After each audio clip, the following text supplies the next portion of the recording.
que mon navire risque d'être touché par un missile ou par un drone. Surtout que les gardiens de la Révolution ont annoncé donc hier leur volonté, leur intention en tout cas, d'abattre automatiquement, d'incendier automatiquement tout navire qui franchirait la ligne. Et à partir de là, le marché des navigations devient fébrile, mais pas fébrile dans le bon sens, hein, c'est-à-dire par prudence.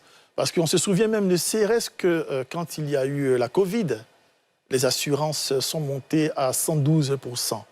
Et à 115%, 112 à 115% de plus sur les assurances. Donc imaginez, en période de guerre, la marchandise que vous achetez a son coût. Ensuite, vous allez vivre un surcoût dû à ça.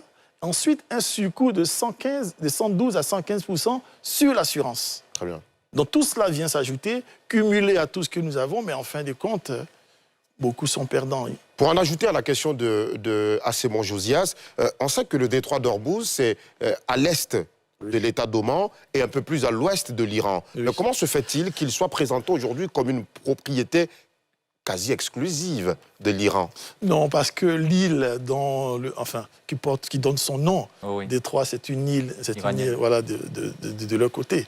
Mais c'est juste ça. Très bien. C'est juste ça. Donc, puisque l'île est là, l'île a donné son nom. Et puis, il y a une chose aussi qui est assez importante.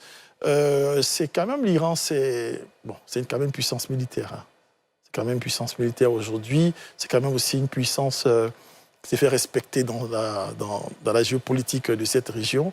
Donc, je crois que c'est un peu tout ça qui fait que... Elle a une suprématie dans la gestion du détroit. Du détroit. Parce que le premier pays